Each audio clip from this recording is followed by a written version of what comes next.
المفروض ان احنا عندنا ابلكيشن بسيط بندخل الزيب كود بتاع البلد وبنكتب الفيلينجز بتاعتنا ان احنا حاسين ايه، مبسوطين، زعلانين، متحمسين. ولما بنعمل كليك جنريت بتظهر لنا تحت هنا المفروض ان في الداتا اللي احنا دخلناها دي بتظهر ومعاها التمبريتشر بتاع البلد اللي احنا دخلنا الزيب كود بتاعها. يعني تعالوا نشوف مثال.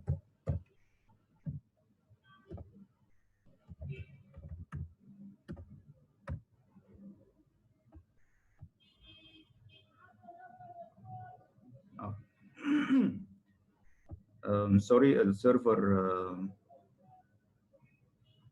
لسه ما اشتغلش، لحظات.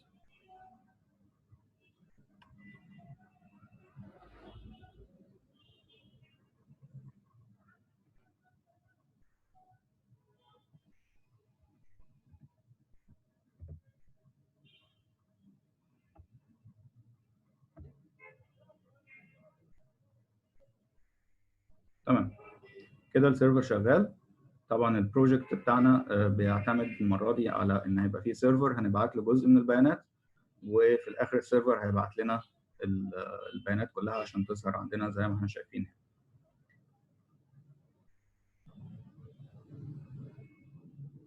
تمام، تعالوا نشرح بسرعه كده ايه البروسيس اللي هتحصل. انا بفضل دايما في البروجكتس اللي بيبقى فيها يعني سيرفر سايد وكلاينت سايد ان احنا نعمل رسمه توضيحيه بسيطه كده لانتقال البيانات او مسار البيانات ما بين الكلاينت والسيرفر. طبعا الكلاينت بيمثله البراوزر بتاعنا او الاب بتاعنا، والسيرفر ده اللي الكلاينت بيبعت له البيانات او بياخد منه البيانات.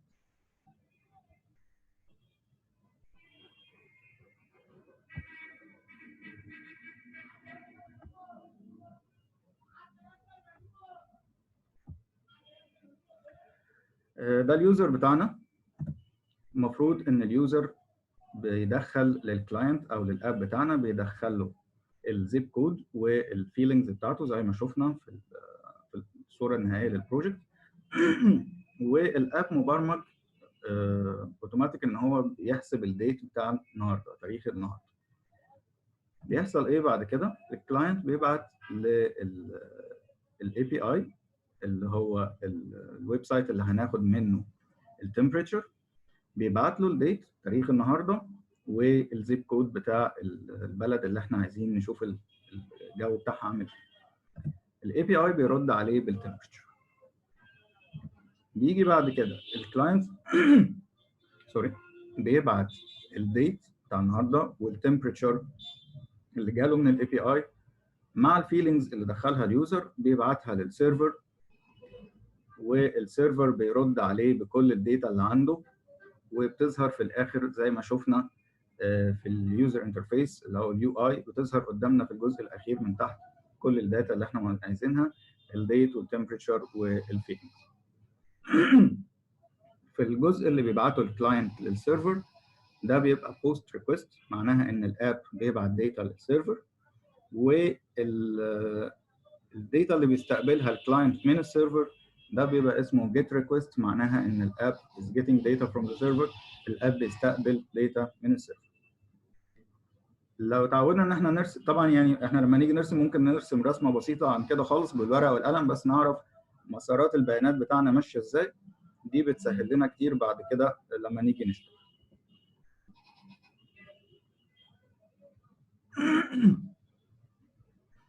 طيب تعالوا نشوف بعد كده. زي ما احنا متعودين طبعا ان في دايما روبريك في البرنامج، في البروجكت. الروبريك دي بيبقى فيها كل الكرايتيريا اللي هيتم الحكم بيها على المشروع. بس الحقيقه المره دي وانا بشوف الروبريك حسيت ان احنا لو ابتدينا يعني نقرا الروبريك في الاول الدنيا مش هتبقى واضحه قوي. فخلينا نمشي على الديفلوبمنت استراتيجي اللي حطها يوداستي. والحقيقه الديفلوبمنت استراتيجي المره دي كويسه جدا، والخطوات تعتبر ماشيه بالترتيب. هو البروجكت في مجمله سهل جدا. لو مشينا على الكورس الجزء الشرح اللي في الكلاس روم تقريبا هنخلص البروجكت بدون اي صعوبه. فخلينا اول حاجه نشوف الديفلوبمنت استراتيجي بتقول لنا ايه. اول حاجه بيقول ان احنا start by setting up your project environment. طبعا البروجكت ده بيعتمد على ان يبقى عندنا النود جي اس، تمام، ودي التيرمينال بتاعتها اللي احنا هنستعملها، وبنستخدم كمان اكسبريس وبادي بارسر عشان نقل البيانات والكورس، تمام. الحاجات دي مشروحه بالتفصيل في في الكلاس روم، وازاي نقدر نعمل لهم سيت اب وازاي نقدر نستعملهم، فاحنا مش هناخد فيهم وقت كبير. بعد كده بيقول create a server running on the port of your choosing. يعني هنعمل سيرفر زي ما اتشرح برضو في الكلاس روم، وهنحدد البورت اللي عايزينها يشتغل عليها. لو لاحظنا هنا انا مختار بورت 8000، دي البورت اللي السيرفر بتاعي شغال عليها. add a console.log to the server callback function and test that your server is running using node in the terminal to run the file server.js. اتاكد ان في جزء console.log موجود في الكود بتاع السيرفر، والconsole.log بيعرض الجمله توضح ان السيرفر شغال. خليني اعرض لكم شكل التيرمينال وهي شغاله.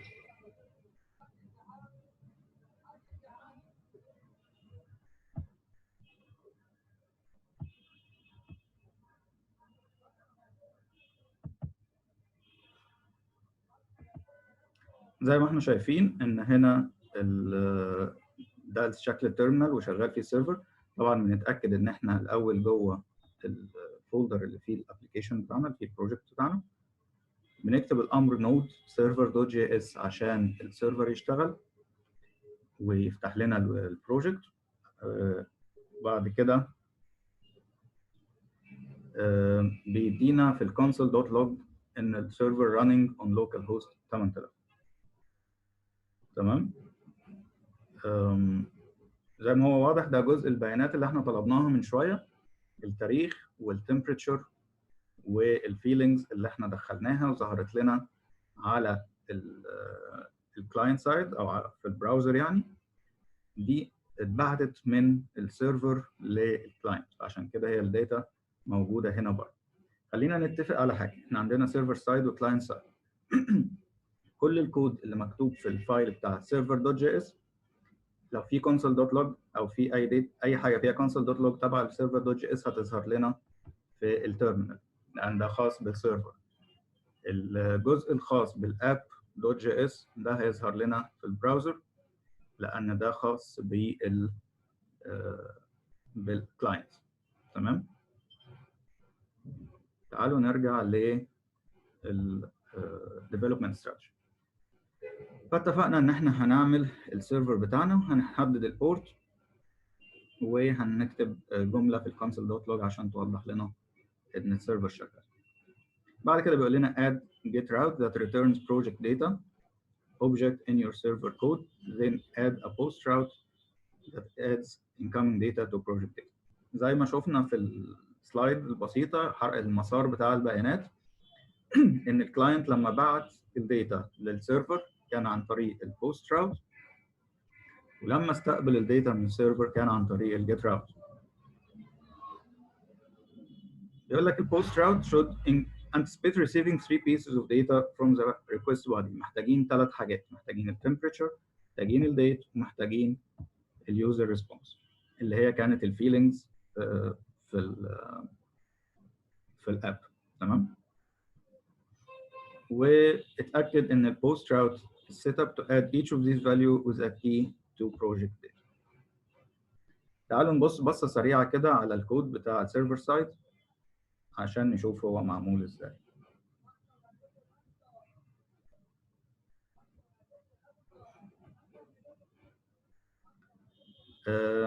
ده شكل الستارتر كود اللي موجود، اللي يوداسي موفراه. في البدايات عامل لنا اوبجكت اسمه بروجكت داتا، ممكن نشتغل عليه هو نفسه بنخزن فيه البيانات اللي جايه من الكلاينت، او ممكن نستبدله باري نعمل فيها بوشنج للداتا على طول. الاثنين صح ما فيهمش مشكله، الاري تايب اوف ان اوبجكت يعني. وادانا برضو الاساسيات ان اب يوزز بادي بارسر وان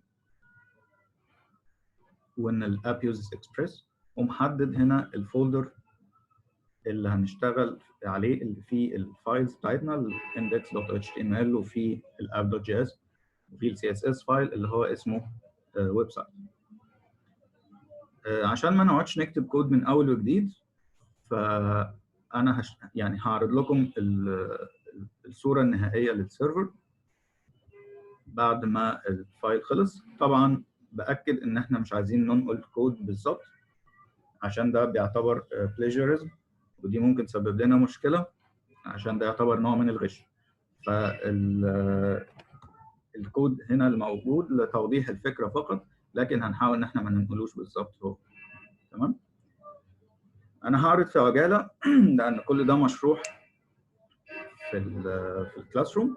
انا هنا فضلت ان انا استخدم البروجكت داتا از ان اري مش اوبجكت عشان اعمل بوشنج للداتا كلها مره واحده. طبعا هنا لازم نعمل ريكواير اكسبريس عشان السيرفر يشتغل، والاب هنحدد هنا الديبندنسز والميدل وير دي اوريدي موجوده في الستارتر كود. تمام. هنضيف الكورس هنا، بنحدد البورت 8000 زي ما اتفقنا. بعد كده الجزء اللي تحت ده اللي هو الجزء الخاص بتشغيل السيرفر. بنكتب كود من جزئين بيبقى فيه تو انبوتس، البورت اللي احنا هنشتغل عليها والفانكشن اللي هيتم لما السيرفر يشتغل. الفانكشن البورت طبعا احنا حددناها 8000، والفانكشن اللي احنا هنسميه listening هنا بيعرض لنا الكونسول دوت لوج، بيعرض لنا الرساله سيرفر راننج وراننج اون لوكال هوست ورقم البورت اللي احنا محددينها فوق اللي هو 8000. هنيجي بعد كده للراوتس بتاعتنا. طيب احنا اتفقنا ان احنا عايزين نعمل جيت راوت وعايزين بوست راوت. خلاص. الجيت راوت ده الاب بتاعنا محتاج داتا من السيرفر. تمام. فبنقول app.get، بنحدد بعد كده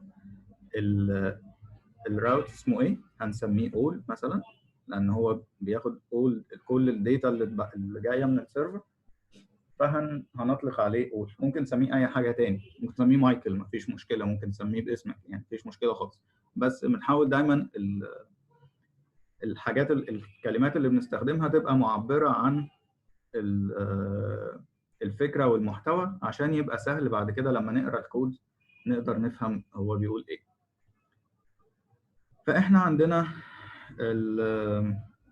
الراوت هنحدد اسمه اللي هو all، وهنحدد له الفانكشن الكول باك فانكشن اللي هينفذه.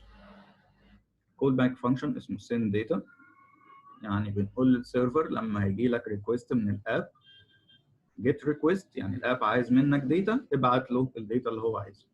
هتبعت له ايه؟ هتبعت له البروجكت داتا. تمام. اللي احنا حددناها فوق هنا باري فاضي عشان لسه ما كانش فيه بيانات. تمام. بعد كده انا ضفت حاجه اضافيه هنا، ان انا بعد كل بروسيس بخلي البروجكت داتا بفضيها عشان لو فيها اي بيانات تتمسح تكتب عليها بيانات. اوكي. طيب نيجي للبوست راوت. بوست راوت ده معناه ان الاب هيبعت بيانات للسيرفر. تمام.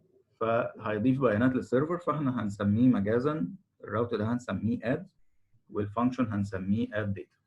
تمام.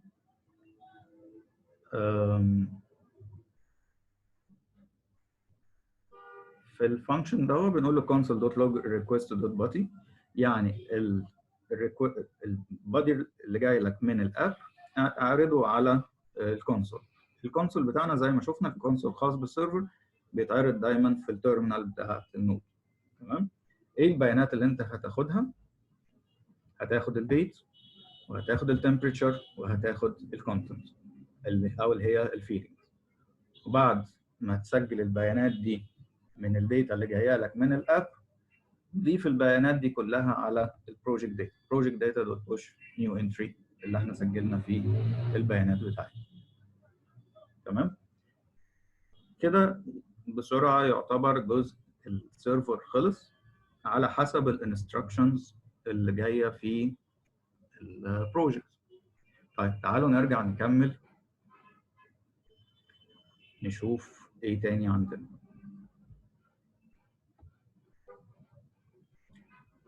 كده احنا خلصنا السيرفر. بعد كده مطلوب ايه؟ acquire API credentials from OpenWeatherMap ويب سايت. المطلوب ان انت تسجل على OpenWeatherMap ويب سايت عشان يبقى لك يوزر نيم وباسورد بتوع ديفلوبر تقدر تستخدمهم عشان توصل بيه للديتا اللي انت محتاجها. طبعا الريجستريشن ده بسيط جدا، يوزر نيم وباسورد سهله جدا ما فيهاش مشكله. وهو الويب سايت شارح كل حاجه. تمام. في طبعا اول سبسكريبشن ده بيبقى فري، وبعد كده لو محتاج مميزات اكتر تقدر تعمل اشتراك بفلوس.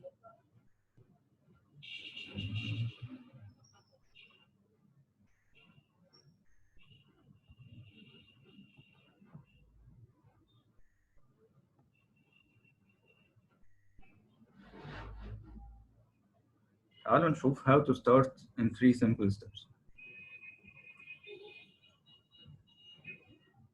اول حاجه بيقول لنا sign up and get API key. API key ده بيبقى خاص ليك انت، خاص بكل يوزر لما بيعمل ريجستريشن بيبقى له API key بتاعه، وده لازم هيبقى هنستخدمه في الفايل بتاعنا app.js عشان لما نبعت ريكوست للاي بي اي يعرف مين اللي بعت الريكوست ده ويبعت لنا البيانات. لو مش عامل ريجستريشن وما عندكش الاي بي اي كي بتاعك، الاي بي اي مش هيرد عليك.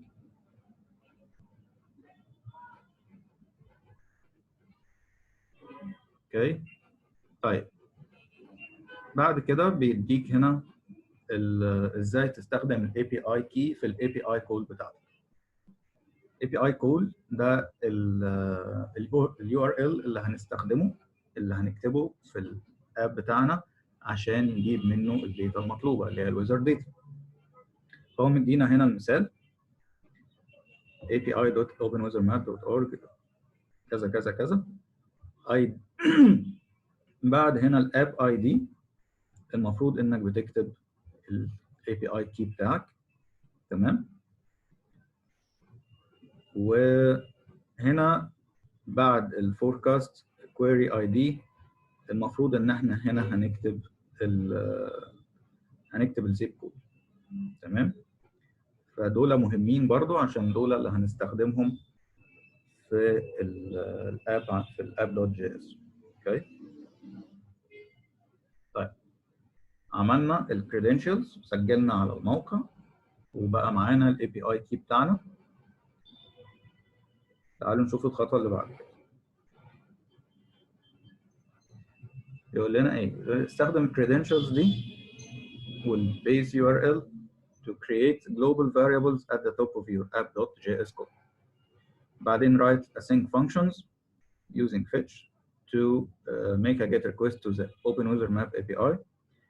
Create event listener for the element with ID generate with a callback function to execute when it is clicked. لما ندوس على الجنريت بutton في callback function هيتم لما نعمل كليك. Okay. Inside callback function, call your async get request with the parameters base URL, zip code, and personal API. جوه الفانكشن ده هنكتب ال URL بتاعنا والزيب كود والاي بي اي.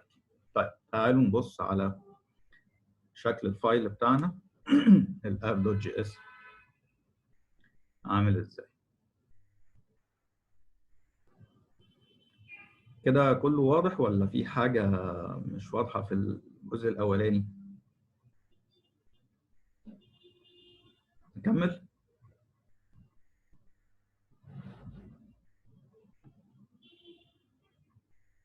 تمام، خلينا نكمل ونشوف الاب دوت جي اس عامل ايه.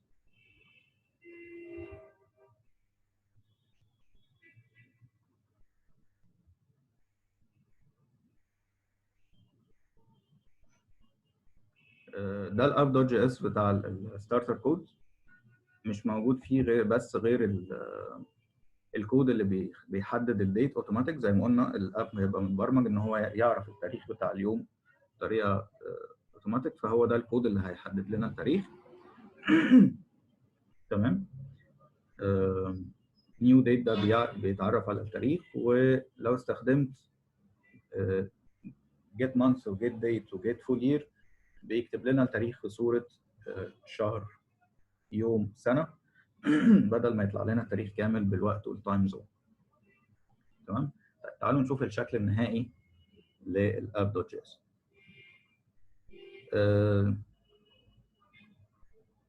اول حاجه التاريخ ده زي ما هو، ما غيرناش فيه حاجه. بعد كده عملنا global variables فيها البيس يو ار ال والاي بي اي كي. ده اليو ار ال وبنكتبه بس لغايه لغايه زيب ايكوال، عشان بعد الايكوال دي هنحط الزيب كود، فدي هتبقى بارامتر هندخله بعدين. فاحنا بنخلي البيس يو ار ال بس كده لغايه الزيب ايكوال، والاي بي اي كي باقي اليو ار ال بتاعنا including الاب اي دي. تمام. عملنا الايفنت listener get element by id، الاي دي بتاعه اسمه generate، و event listener on click هنا perform action function. في function اسمه perform action هيتنفذ. ايه perform action ده؟ فيه ايه؟ perform action ده بيتعرف على قيمة الزيب كود اللي دخلها اليوزر، باخد الزيب دوت فاليو عشان اعرف رقم ادخله، والفيلينجز دوت فاليو عشان اعرف هو كتب ايه في الخانه بتاعت الفيلينجز، زي ما قلنا هابي اكسايتد وات ايفر. تمام. وبعد كده بينفذ الجيت ويذر فانكشن، وبندخل ثلاثه بارامترز، البيس يو ار ال والنيو زيب اللي هو الرقم اللي دخله اليوزر، والاي بي اي كي. تمام.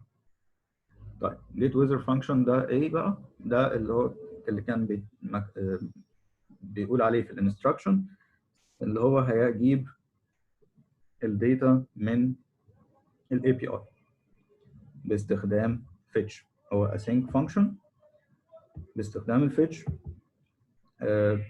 بندخل برضو نفس البيانات المطلوبه، البيس يو ار ال والزيب كود والكي، فبيجيب لنا الداتا بتاعت الويب.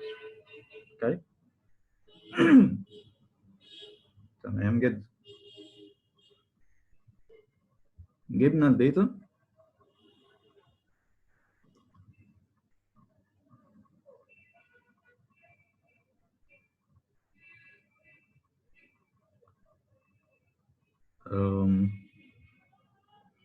بعد كده هنبعت الداتا دي بفانكشن بوست داتا، هنبعتها للسيرفر.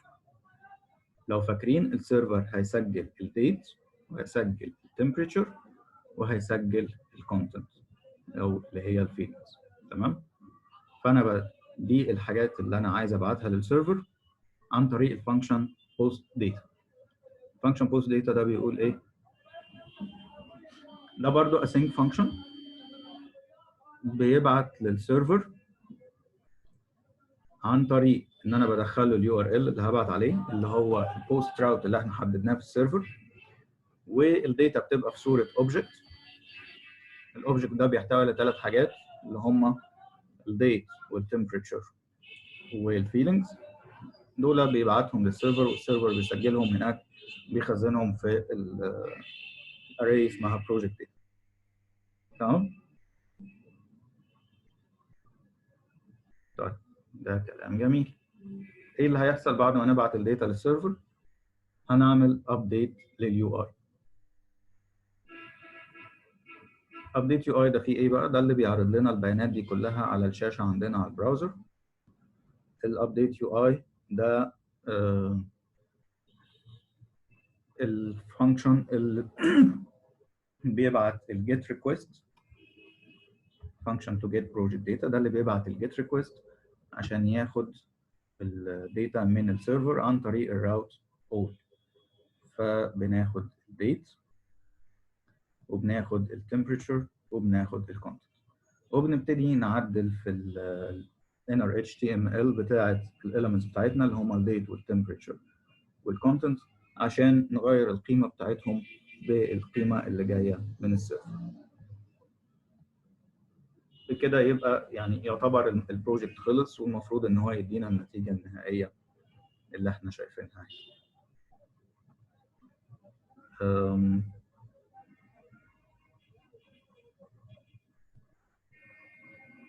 تعالوا نرجع تاني للويب سايت. طيب قبل ما نرجع للويب سايت، في اي اسئله هنا؟ في حاجه مش واضحه؟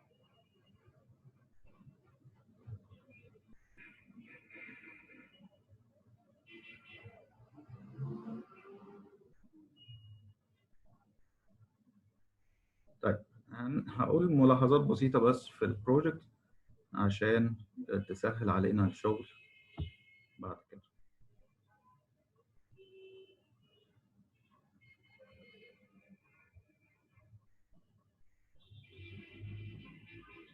هنجرب تاني ونشوف الداتا شكلها ازاي. اوكي،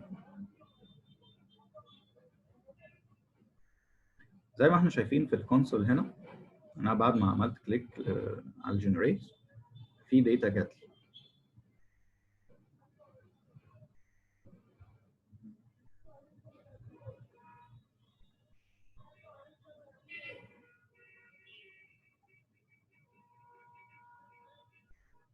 تمام.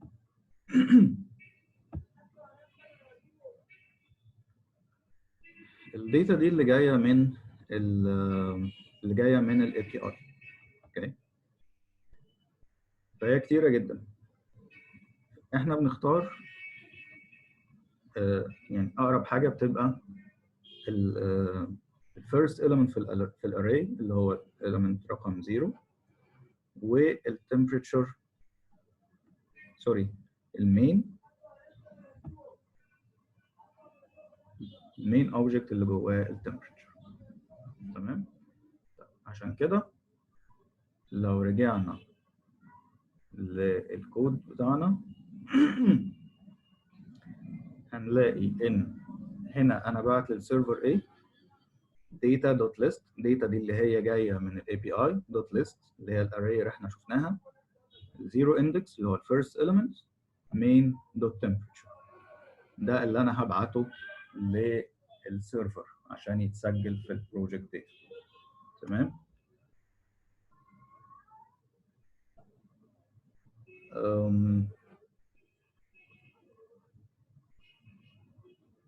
نفس الفكره، الداتا وهي جايه من السيرفر انا عملت كونستانت هنا اسمه all data، سجلت فيه الداتا اللي جايه من السيرفر للاب.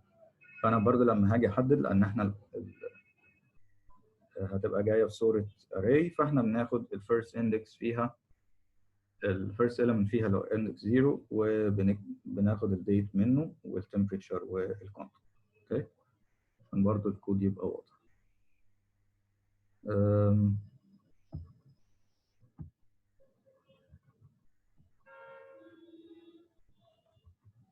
بفكركم ان السيرفر بيعرض لنا نفس الداتا دي عشان احنا كاتبين في الاكواد بتاعتنا console log للداتا، فبيعرض لنا الديت والتمبريتشر والكونتنت ده على السيرفر سايد، وفي نفس الوقت على الكلاينت سايد هتلاقي برضو الحاجات دي ظاهرة عندنا، الديت والتمبريتشر والكونت.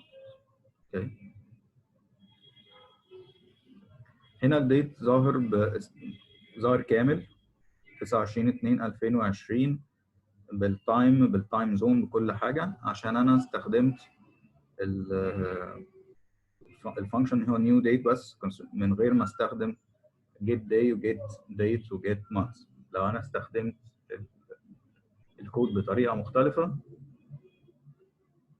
هتلاقي ان ده اختلف. تعالوا نبص كده بصه سريعه برضو.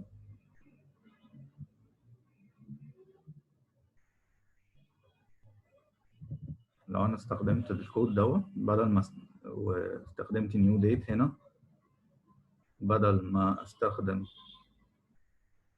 الدي في الديت استخدم نيو ديت. اوكي، تعالوا نشوف هنا هيحصل ايه. لو رجعنا للبراوزر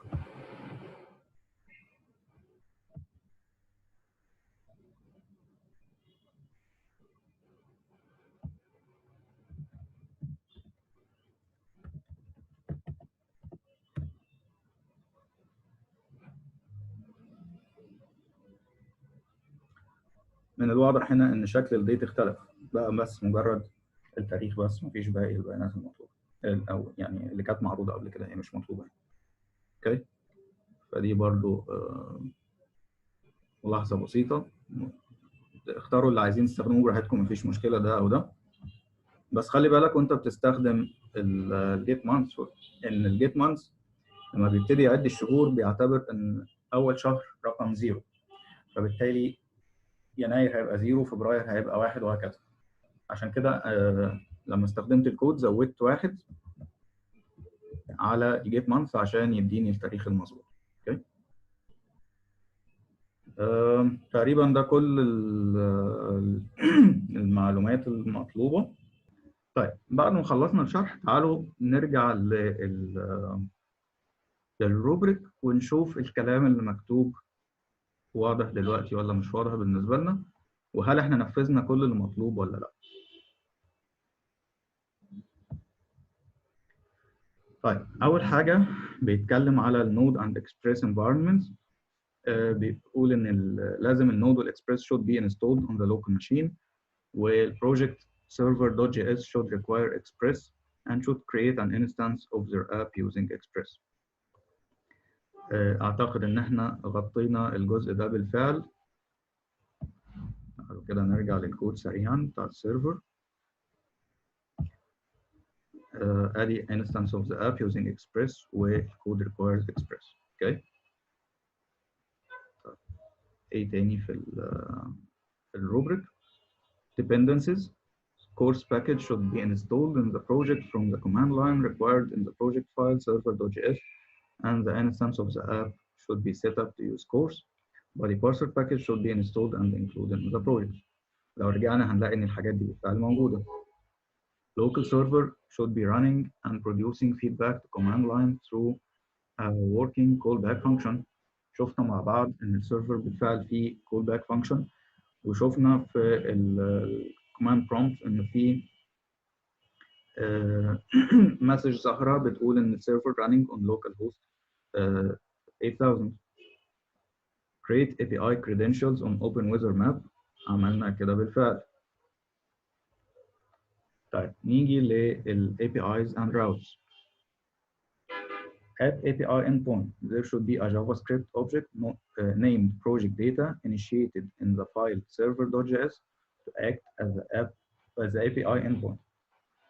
بيقول ان لازم السيرفر يبقى في اوبجكت اسمه project data، ده اللي هيبقى المحطه النهائيه لكل الداتا اللي جايه من الاب بتاعنا. بالفعل احنا عملنا كده. تعالوا نرجع بسرعه كده للسيرفر ونشوف. طبعا هنا ادي البادي بارسر وادي كورس وادي البورت بتاعتنا وادي الرساله اللي هتظهر لما السيرفر يشتغل. تمام، عندنا هنا البروجكت داتا اوبجكت اللي بنتكلم عنه، فكده احنا ماشيين تمام.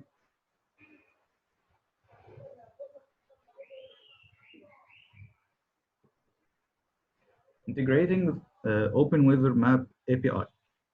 زي ما عملنا برضو لازم هيبقى فيه personal API key. كل واحد هيعمل registration باسمه او بالبيانات بتاعته، الايميل واليوزر نيم بتاعه، وهيبقى عنده ال API key بتاعه، وده هنخزنه في variable باسمه. تمام. ولازم ال API key ده passed as a parameter to fetch زي ما شفنا، عشان ده اللي هيطلب عن طريقه الداتا. وان data successfully returned from the external API، واحنا شفنا بالفعل في الكونسول بتاع البراوزر ان الداتا جايه من ال API. Return endpoint data. There should be a get route setup on the server side with the first argument as a string naming the route. لازم يبقى فيه get route على السيرفر. أول argument هيبقى string naming the route واحنا سميناه all. And the second argument a callback function to return the JS object. والفانكشن التاني احنا شفناه اللي هو كان بيبعت الداتا للاب لما بيوصل له الجيت ريكوست. على الكلاينت سايد there should be an asynchronous function to fetch data from the app endpoint. زي ما شفنا برضو ان عندنا في الاب .js عندنا هنا الفانكشن اللي بيجيب الداتا من السيرفر، اللي هو اللي هو update UI update user interface، بيجيب الداتا من السيرفر عن طريق الراوت all. تمام. وهنا في السيرفر عندنا الفانكشن send data اللي بيبعت الداتا للاب. طيب خلينا نكمل.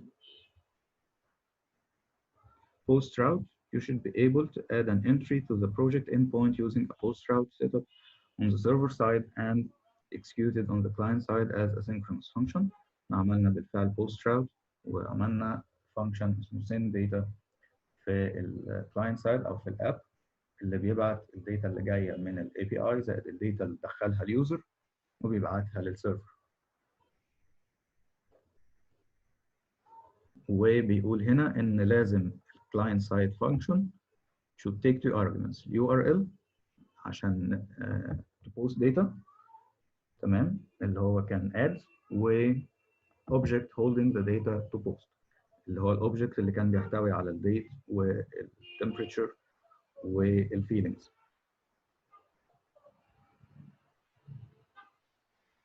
بعد كده في السيرفر سايد فانكشن should create a new entry in the app's endpoint named JS object consisting of the data received from the client side.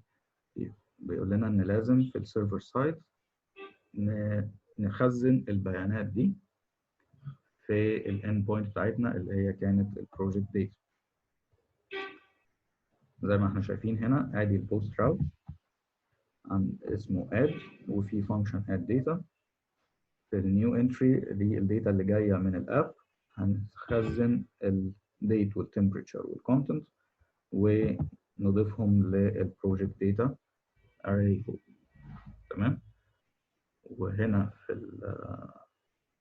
الاب او في الكلاينت سايد الداتا اللي بعتناها عن طريق الفانكشن post data هي الديت والتمبريتشر والكونتنت.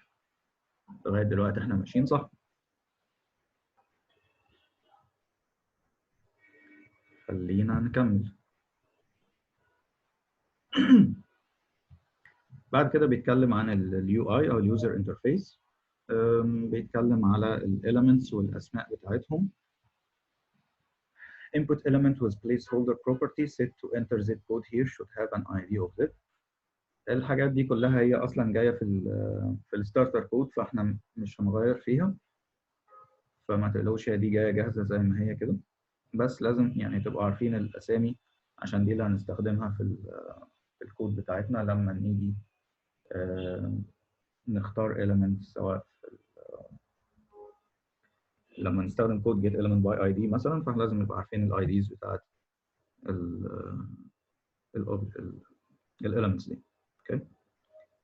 event listener احنا حطينا بالفعل event listener لما ندوس على generate. تمام. وحددنا callback function as a second parameter. Okay.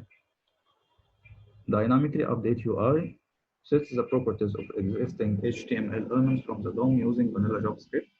احنا بنغير ال HTML elements using JavaScript زي ما شفنا في آخر جزء في الكود في ال app.js، إننا غيرنا ال inner HTML عشان تعرض الداتا اللي جاية لنا من السيرفر. أعتقد كده إحنا غطينا كل حاجة في البروجكت.